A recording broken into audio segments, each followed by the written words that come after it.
For these problems here, what we're trying to do is we are trying to find a base. It's giving us the total volume, it's giving us one of the dimensions, and then we're looking for what could that base be.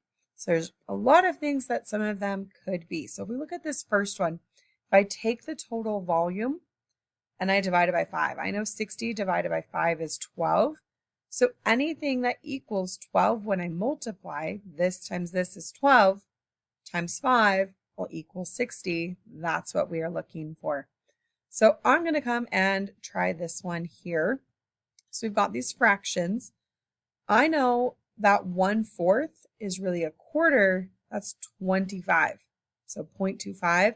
And then 3/4 is 75. So if I'm wanting to use the calculator, it's going to be easier to be using those decimal numbers.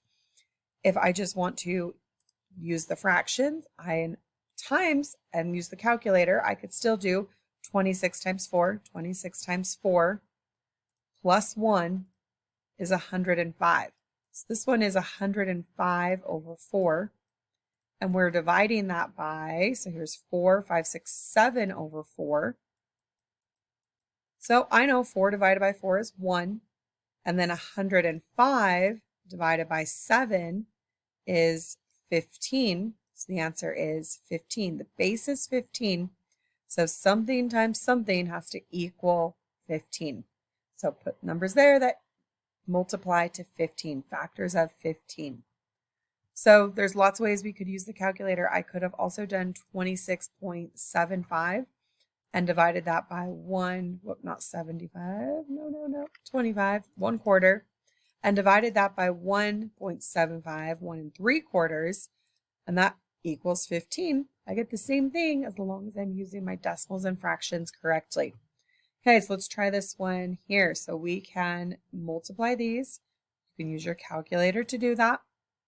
So we know the volume, we know the height, we're looking for what the rest of it is.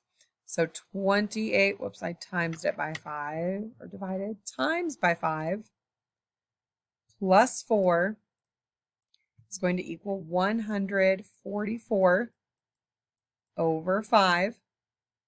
And we're dividing that by, there's 5, 6, 7, 8, 9 over 5. I'm going to let you finish that and tell me something times something to equal that product there. So I'm going to let you pick a couple others to finish. So we're taking the volume, we're dividing it by the height, and that gives us that other piece. But at this time it wants what is the length and the width. What could they possibly be? Some of them have more than one answer, right? Like if your answer is 12, I could do 2 times 6, 3 times 4. So figure out what the base is. So this times this, and when you times it by the height, should go back to the volume there.